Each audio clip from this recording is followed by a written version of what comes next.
आता हे मी कोणाला सांगत नाही, पण तुझ्याच पॉडकास्टला रिव्हील करतो. त्या पेपर पोस्टपोन झाल्यावरती मी माझ्या क्रशला मारला प्रपोज. ऑनलाईनच प्रपोज मारलेला. आणि मी खरं सांगतो, मला आतापर्यंत जेवढे पण कॉन्टेंटचे आयडिया झालेत ना, हे सगळे वॉशरूम मध्ये आले. आणि शिका झाला, मी पहिली जेव्हा रील माझी केलते ना, त्या आपण अशा आमच्या क्लासमधल्या सुंदर सुंदर पोरींनी बघितलेल्या. म्हणलं हा भाई इसमें भी कुछ पॉइंट आहे म्हणलं, ह्याच्यात पण आपण झाले. लाईक एमबीए चायवाला चाय सुट्टा किती त्यांनी ट्रेंड कसा आणला. म्हणजे ह्याच्यामध्ये पण मुलं काय विचार करतात, अरे एमबीए करून चायची टपरी उघडली आणि त्याच्यावरती तो करोडपती. पण त्याच्यामध्ये त्याचं डोकं त्याचं एज्युकेशन लागलं ना, त्याने एमबीए केलं म्हणून तो बिझनेस फील्ड मध्ये उतरू शकतो. आता मी जे कॉन्टेंट क्रिएशन करतोय ना, हे कॉन्टेंट क्रिएशन मला माझ्या एज्युकेशन मधनं चाललंय. म्हणजे तू एका पॉईंट नंतर नाही ना, माणूस स्टक होतोच क्रिएशनच्या बाबतीत. मग त्याला त्याचे स्कूलचे दिवस आठवावेच लागतात, त्याला त्याचे शिक्षक कशी होती आठवावेच लागतात, त्याने अभ्यास कसा केला आठवावाच लागतो. आणि आता मी पण माझ्या स्टँडअप मध्ये काय करतो, हेच सगळे किस्से आठवतो आणि हेच सांगतो लोकांना. त्यामुळे लोक हसतात. तरी जर मी एक्झॅक्टली बरोबर, ते माझे जोक्स. आता माझा रिसेंटली एक स्टँडअप झाला 12वी काठावर पास. त्याच्यावर काय सांगितलं मी, माझ्या अख्खी 12वीची जर्नी सांगितली ना, की मी अभ्यास केला नाही केला, कसे माझे वडील सकाळ सकाळी मला उठून चहा द्यायचे आणि तो चहा पिताना मला गिल्ट यायचा की यार माझ्या आई वडील माझ्यासाठी एवढं करतात पण मी त्यांचं काहीच करू शकत नाही, तेवढा मार्क अभ्यास करू शकत नाहीये. सो एज्युकेशन खूप इम्पॉर्टंट आहे. मी तर खरंच म्हणेन 10वी आणि 12वी तर प्रचंड इम्पॉर्टंट आहे. तुम्ही कुठलं चॉईस घेताय डिसिजन तुमचं आहे. आता मी एक वेगळं फील्ड निवडलं. माझ्या फील्डचं नाव होतं मास कम्युनिकेशन आणि journalism. It's an BA degree, arts मध्ये आहे डिग्री ती. आता मी जेव्हा या कोर्सला अप्लाय झालो किंवा जेव्हा मी या कोर्सला अप्लाय केलं, त्यावेळी सगळ्यांना मोठा प्रश्न पडला की नक्की कोर्स काय, किंवा माझे आई वडील म्हणले की काय करतोय नक्की. आम्हाला लोकांना सांगायला प्रश्न पडतोय की आमचं पोरगा नक्की काय करतोय. हा मॅटर करतो प्रश्न. पण एवढे की मी जेव्हा ही डिग्री ऑप्ट केली ना, तेव्हा मला या डिग्रीतनं पुढं एज्युकेशन म्हणा किंवा या डिग्रीतनं पुढे जाऊन काय आहे त्या गोष्टी कळल्या. सो मी हा जो निर्णय घेतला ना, तर लोकांची खूप मोठी हे असते, डिबेट असते की इंजिनियर्स पण फाईट करतायत आमच्या ह्याला, मग आम्ही डिग्री करून काय केलं. पण मी त्या वेगळ्या फील्डमध्ये गेलो, त्या फील्डचं नॉलेज मला कळलं, ते फील्ड काय आहे कसं आहे हे मला कळलं. सो लोक कुठली स्ट्रीम घेतायत ना, त्याच्यावरती जज नका करू प्लीज. म्हणजे सायन्स आणि काय म्हणतो इंजिनिअरिंग आणि डॉक्टर एवढ्या 2च डिग्री असतात असं लोक जे म्हणतात तसं नाहीये. काही काय नसतो कुठल्या वेगळ्या इंटरेस्ट मध्ये. मी पण जे सेशन्स घेतो ना स्कूल्समध्ये, तर मी मुलांशी जे कम्युनिकेट करतो, मी एक्सपेक्ट काय करतो त्यांच्याकडनं की तुम्ही पण माझ्याशी तेवढंच कम्युनिकेट करा, म्हणजे मला कळेल की नक्की तुम्हाला सांगायचंय काय. पण मुलांना जसं जसं आता मी करिअर गायडन्स वरती जर मी सेशन घ्यायला गेलो एखाद्या स्कूलमध्ये, तर तिथले शिक्षकांसोबत जरी मी बोललो ना, तरी काय काय शिक्षक सांगतात मला की मुलांना बाकीच्या फील्डच माहित नाहीयेत. मग मी मुलांना प्रश्न केला की तुम्हाला काय बनायचं, मग कोण सांगतं आपल्या साताऱ्यामध्ये खरंच खूप हाय आर्मी आर्म फोर्ससाठी, मग आर्म फोर्सची मुलं एका साईडला. पण जर एज्युकेशन फील्ड वाईज जर निवडायला गेला तर मोजून काही बोटावरती मोजण्या इतकी वर्गात मुलं असतात की जी म्हणतात मला आर्टिस्ट व्हायचंय किंवा मला टीचर व्हायचंय. पण बाकीची कॉमन मुलं फक्त एकच सांगतात मला इंजिनियर व्हायचंय आणि मला डॉक्टर व्हायचंय. पण परत जर आपण त्या मुलांना प्रश्न विचारला ना की इंजिनिअरिंगच्या फील्ड किती आहेत, फीड्स किती आहेत बाबा, ट्रेंड्स काय आहेत त्याचे, डॉक्टरच्या फीड्स किती आहेत, काय काय प्रकार आहेत, तरी ही मुलांना माहित नाहीये.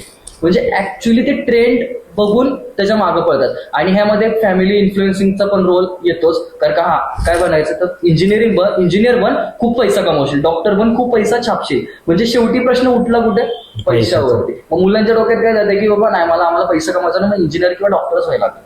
मग ही मुलांची इच्छा मारतो. पण आज हे सगळे इंजिनियर स्टार्टअप मध्ये घुसलेत, हे सगळे इंजिनियर्स आर्टिस्टच आहेत. म्हणजे हेच इंजिनियर पुढे जाऊन आर्टिस्टच बनतायत ना. आणि हेच इंजिनियर जे इंजिनिअरिंग करून नाही शकत आहेत म्हणून ते त्यांच्या लाईफला थ्रेटन करतात किंवा हार्म पोहोचवतायत. हेच इंजिनियर पुढे बाहेर जाऊन मला हे करायचं नव्हतं म्हणून ते वायडी झाल्यावरती डिप्रेशन मध्ये जात आहेत वगैरे हे करतात. I am no one to give any career advice किंवा I am no one to tell anything about anyone. But ते आपल्यावरती आहे की आपण आपल्या आई वडिलांना किती कॉन्फिडन्स मध्ये घेऊन आपला फील्ड ऑफ इंटरेस्ट सांगू शकतो किंवा आपण त्यांना पटवून देऊ शकतो की बाबा हा मी काहीतरी करतोय. आता मी जेव्हा वेगळा कोर्स घेतलेला त्यावेळेस मलाही नावं ठेवलेली, माझ्या आई वडिलांनाही विचारलं गेलं की पोरग काय करते वगैरे काय. पण आता गरज पडत नाही. आता माझ्या आई वडिलांना माझ्या नावानं ओळखलं जातं. सो माझं असं म्हणणं आहे की तुमच्यावरती येते की तुम्ही ते कितपत घेताय, ते कितपत तुम्ही ऍक्सेप्ट करताय आणि त्याच्यावर तुम्ही कसं काम करताय. सो मग त्यावेळी जो बॅक मला अजूनही आठवतंय, मी जेव्हा हे फील्ड घ्यायचं ठरवलेलं आणि जेव्हा मी ते कॉलेज निवडलेलं, म्हणजे मला जे कॉलेज हवं होतं ते कॉलेज काही मिळालं नाही, पण नंतर ज्या कॉलेजमध्ये गेलो त्या कॉलेजमध्ये माझं बेस्ट दिलं, म्हणजे ते अजून एक अख्खं कॉलेज मला मला ओळखतं. सो हे मला म्हणायचं आहे की जर तुम्ही कुठल्या गोष्टीला घेताय, ऑप्ट करताय ना, तर ते ऑप्ट करून त्याच्यावरती काम करून त्या 100% देऊन ज्यांनी तुमच्यावरती डाऊट घेतला ना त्यांना चुकीचं प्रूव्ह करा. प्रूव्हिंग मध्ये तुम्ही घुसूच नका. पहिली गोष्ट तर माणूस अख्ख्या आयुष्यात दुसऱ्या एकामेकांना प्रूव्ह करण्यातच घालवतो. त्याच्यामध्ये बऱ्याच वेळेस काय होतं की आपल्या आई वडिलांचा जो रोल असतो ना तो आपल्याला कमी वाटायला लागतो. आणि म्हणजे खरं सांगायला गेलं तर की आपली शेवटची पिढी आहे की ज्यांचे मोस्टली आई वडील सोशल मीडियापासून लांब आहे. म्हणजे त्यांना काय माहित नाही की भोळी पिढी जी आपण म्हणतो ती एवढीच आहे. आणि बऱ्याच आई वडिलांना माहित पण नसणार की बाबा काय आपला मुलगा काय करणार आहे पुढे. त्यांना फक्त टेन्शन काय करिअरचं टेन्शन आहे. पण बरीच मुलं काय म्हणतात तुम्हाला काय कळतंय, पण त्यांना समजून सांगितलं तर त्यांना नक्कीच कळेल. एक्झॅक्टली. म्हणजे कम्युनिकेशन इज की जे आपण म्हणतो ना ते खरंच आहे. म्हणजे आता प्रॉब्लेम्स कोणामध्ये नसतात, सगळ्यांमध्ये प्रॉब्लेम असतात. तुझ्यात, माझ्यात, आपल्या सर्वांच्यात प्रॉब्लेम असतात. अरे कोणच परफेक्ट नाही तुला सांगतो. पण ह्या गोष्टी कम्युनिकेशनने सॉल्व्ह होऊ शकतात. म्हणजे फॉर एक्झाम्पल माझ्यात तुझ्यात काय भांडणं झाली उद्या, तर लोकांना एक घाण सवय माहिती आहे का, लोक काय करतात ना 4 चौघात मापं काढतात आणि 4 चौघात आपण किती चुकलोय ना हे प्रूव्ह करतात. पण लोकांना हे कळत नाही की तुम्ही 4 चौघात दुसऱ्यांची चुका काढून तो माणूस जो तुम्ही चुका करताय ना तो पुढे जाऊन अजून चुका करणार. एका बाजूला घे, वैयक्तिकली सांग की तुझं असं चुकलंय. मग जर त्यानं नाही ऐकलं, नाही इम्प्लिमेंट केलं, then you have a right to tell it in front of everyone. But इथं चुकतं. म्हणजे मी हे ऑब्झर्व केलंय आजूबाजू. आणि आता मी पण एक सोशल वर्क मध्ये एज्युकेशन घेतोय, मास्टर्स ऑफ सोशल वर्क करतोय मी. आणि माझं स्पेशलायझेशन असणार आहे medical and psychiatric social work. तर मी पण आता हळूहळू एक बॅकएंडला अभ्यास करतोच ना, सोसायटीमध्ये बघता इकडं तिकडं.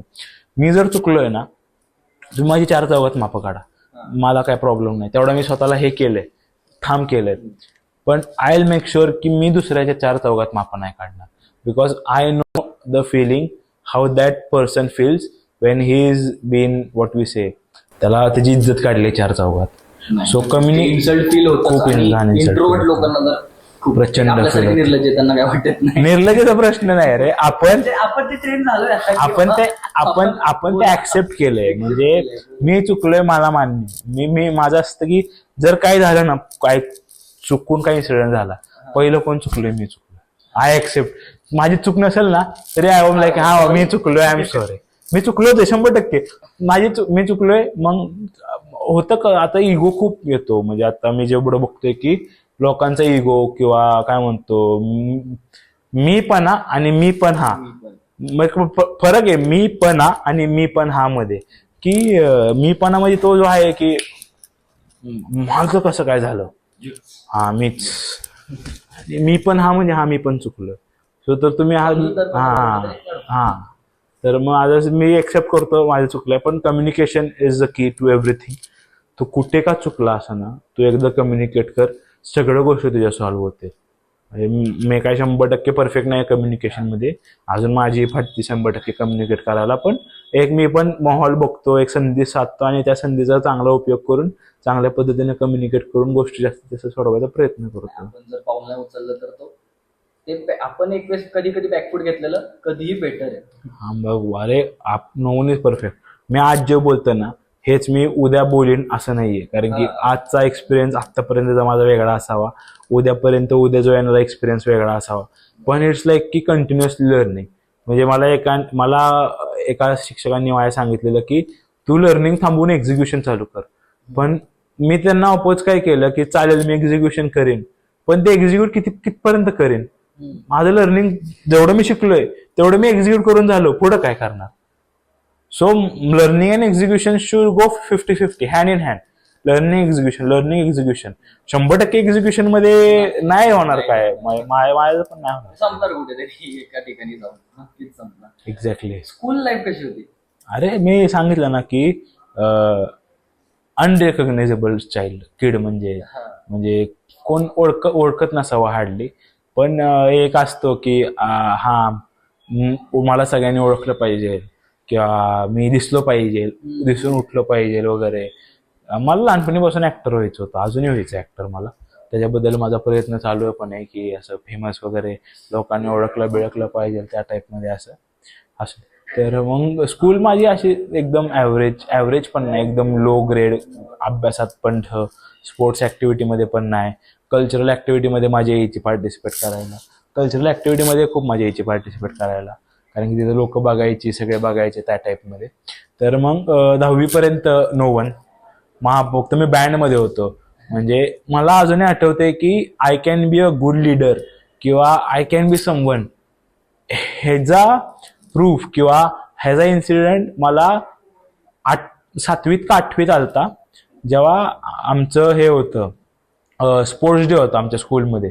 आणि मी मार्च पास खूप, मला माहित नाही करतो का नाही, पण माझ्या शिक्षकांना वाटायचं की मी मार्च पास खूप भारी करतोय. तर मला बँडचा लीडर बनवलेला की I lead the entire band. असा बँड असायचा आणि मी पुढे असायचो. मी बँड मास्टर होतो की अख्ख्या बँडला मॅनेज करणं वगैरे. जेव्हा मार्च पास परेड निघतो तेव्हा त्या परेडमध्ये मी पण माझा बँडचा परेड करणार. आधी आय गेस नव्हतं बँडला परेड, मी आधी होतं, पण ते एवढं हायलाइटेड नव्हतं, असे डिफरंट व्हेरिएशन फॉर्म्स नव्हते. म्हणजे मी बँड मास्टर झालो तेव्हापासून व्हेरिएशन्स आले, डिफरंट फॉर्म्स आले.